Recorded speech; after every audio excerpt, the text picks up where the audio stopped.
नमस्कार. संपूर्ण माझी यूट्यूब फॅमिली, सर्व माझी ऑडियन्स आणि माझ्या सर्व लाडक्या बहिणी, आपणा सर्वांचे खूप खूप मनापासून स्वागत आहे. लाडक्या बहिणी माझ्या अशा भरपूर आहेत की त्यांना नोव्हेंबर आणि डिसेंबरचा हप्ता आलेला नाही. तर लाडक्या बहिणी, काळजी करू नका. तुम्हाला काय काय करणं गरजेचं आहे, त्यासाठी तुम्हाला हप्ता का आला नाही.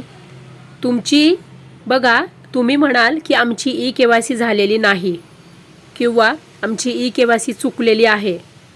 तर लाडक्या बहिणी बघा, ई-KYC जरी चुकली असेल, ई-KYC जरी झालेली नसेल किंवा ई-KYC अपूर्ण असेल किंवा ई-KYC केलीच नसेल, तर तुम्हाला तुम्हाला हप्ते आले नाही का. आणि लाडक्या बहिणी, या पाठीमागे काय काय कारणे आहेत की तुम्हाला नोव्हेंबर आणि डिसेंबरचा हप्ता आला नाही, आणि यापुढे तुम्हाला आता नोव्हेंबर आणि डिसेंबरचा हप्ता येईल का, असे आपण सर्व महत्त्वाचे अपडेट या व्हिडिओमध्ये बघणार आहोत.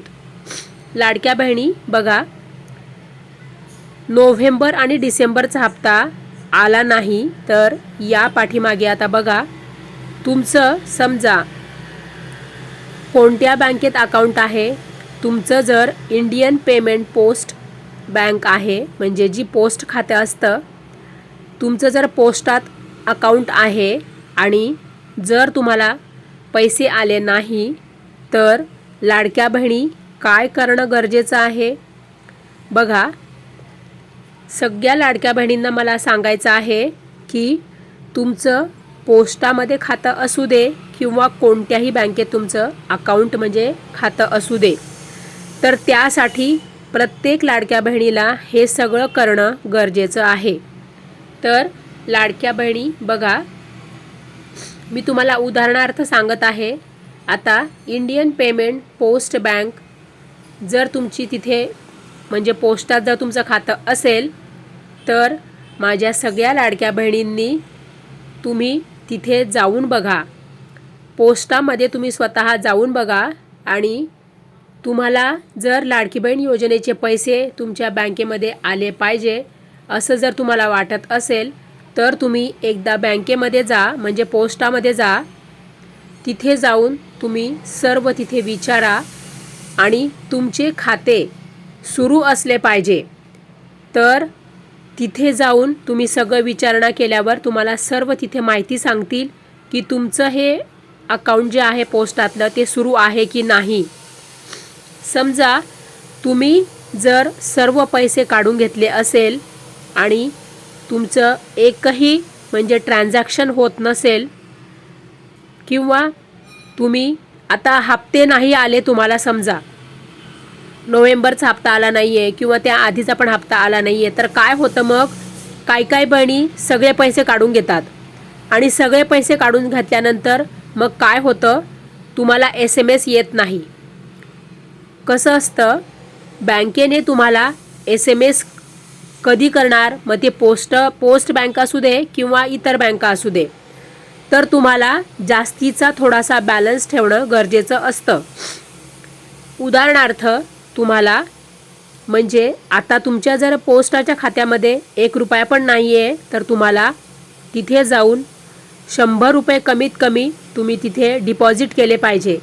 म्हणजे तेवढा बॅलन्स तरी तुम्ही ठेवला पाहिजे, म्हणजे तुम्हाला तुमचे पैसे जेव्हा येणार असतील तेव्हा तुम्हाला SMS येणार तुमच्या मोबाईलमध्ये की तुमची आता लाडकी बहीण योजनेचा हप्ता तुमच्या बँकेत जमा झाला आहे असं.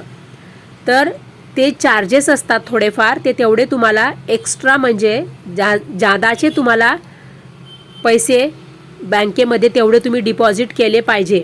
म्हणजेच तुम्ही तेवढी शिल्लक जी आहे ना, 100 रुपये, तेवढी शिल्लक तुम्ही तिथे कायम तुमची असली पाहिजे.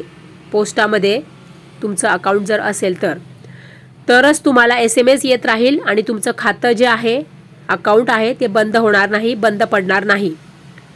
दुसरी गोष्ट म्हणजे बघा, तुम्ही तिथे पोस्टात गेल्यानंतर हे एक काम केलं तुम्ही, आणि आता दुसरं काम तुम्हाला काय करायचं आहे, तर तुमचं आधार हे सीडिंग आहे का, म्हणजे तुमचं बँक खातं हे आधारला तुमच्या आधार कार्डला लिंक आहे का, कारण की दरवर्षी तुम्हाला हे करावं लागणार आहे. आता नवीन वर्ष लागलेलं आहे तर ते तुम्ही पुन्हा तसं चेक करा. एकदा तुम्ही पोस्ट अकाउंटमध्ये तुमचं पोस्टामध्ये गेल्यानंतर ही तुम्ही दुसरी गोष्ट तुम्हाला चेक करायची आहे. पहिली गोष्ट मी तुम्हाला सांगितली, नंतर दुसरी गोष्ट मी सांगितली आता तुम्हाला की तुम्हाला तुमचं आधार सीडिंग आहे का, म्हणजेच तुमच्या बँक खात्याला तुमचं आधार लिंक आहे का, ते तुम्ही पुन्हा नव्याने करायचं आहे. प्रत्येक वर्षी म्हणजे दरवर्षी एकदा, प्रत्येक नवीन वर्षात एकदा तुम्हाला हे आधार सीडिंग अपडेट करावं लागतं. तर हे झाली दुसरी गोष्ट. तिसरी गोष्ट बघा, आता ज्यांचे अकाउंट बंद पडले आहे त्यांनी, जसं की मी तुम्हाला आत्ताच सांगितलं, तुम्ही बँकेत जाऊन KYC करून घेणे म्हणजे तुमचं अकाउंट सुरू राहील. आता तिथे गेल्यानंतर हे मी तुम्हाला आता तिसरी गोष्ट सांगते. तुमची बँक KYC कशी करायची हे तुम्हाला तिथे चौकशी खिडकी असते बघा, तिथे विचारायचं सगळं आणि तिथे गेल्यावर ते सगळं सांगतात तुम्हाला की KYC कशी करायची, म्हणजे कोणती बँकेची KYC कशी करायची हे त्यांना विचारा. मग तुम्हाला ते सर्व सांगतील आणि फॉर्म देतील, एक म्हणजे एक अर्ज देतील. KYCचा अर्ज असतो, तो अर्ज तुम्ही भरून घ्या. हे तुम्हाला दरवर्षी करावं लागणार आणि नंतर मग तुम्ही बँकेची KYC पूर्ण करून घ्या, फॉर्म भरून घ्या.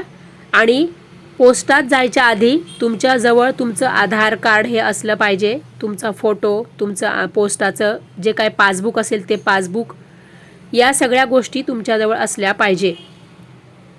आणि मग नंतर तुम्ही तुमची बँकेची KYC पूर्ण करा. म्हणजे काय होईल बघा, पहिली गोष्ट मी तुम्हाला सांगितली की तुम्ही तुमचं जर पोस्टात खातं असेल तर तुम्हाला खातं म्हणजे लाडकी बहीण योजनेचे पैसे तुम्हाला आले पाहिजे, यासाठी तुम्ही तुमचं खातं हे सुरू ठेवा. त्यासाठी तुम्ही कमीत कमी 100 रुपये डिपॉझिट करून ठेवा, म्हणजे तिथे पोस्टात भरा, जमा करा 100 रुपये. दुसरी गोष्ट मी तुम्हाला सांगितली की 100 रुपये भरल्याने काय होईल की तुमचं खातं हे सुरू राहील आणि तुम्हाला SMS येत राहतील बँकेचे, म्हणजे लाडकी बहीण योजनेचे पैसे आले की तुम्हाला SMS येईल आणि तुम्हाला नेहमी नियमित अपडेट येत राहील. तरच तुम्हाला कळेल की तुमचे लाडकी बहीण योजनेचे पैसे आले का. दुसरी गोष्ट सांगितली मी तुम्हाला की तुमचं आधार सीडिंग करून घ्या. आधार सीडिंग तुम्ही जर केलं तरच तुम्हाला तुमचं हे खातं जिवंत राहील आणि सतत चालू राहील. तिसरी गोष्ट मी तुम्हाला सांगितली की बँकेची KYC करून घ्या. बँकेची KYC कशी करायची, तर तिथे विचारल्यावर ते सगळं सांगतात, अर्ज देतात, तो अर्ज भरायचा.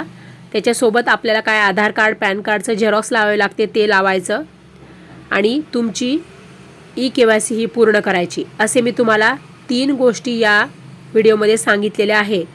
या तुम्ही 3 गोष्टी पूर्ण केल्यानंतर तुमचे काय होईल माहिती का, जर तुमचं अकाउंट जर क्लोज झालेलं असेल, तुमचं जर खातं हे बंद पडलेलं असेल तर तुमचं खातं पुन्हा नव्याने सुरू होईल आणि तुम्हाला बघा लाडकी बहीण योजनेचे पैसे तुम्हाला येत राहतील.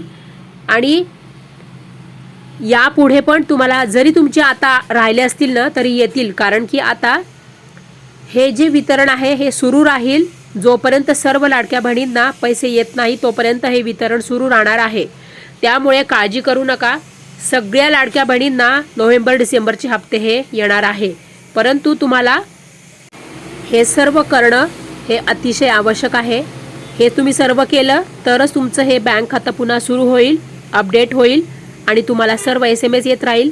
तुमचं खातं बंद पडणार नाही आणि लाडकी बहीण योजनेचे पण तुम्हाला पैसे येतील.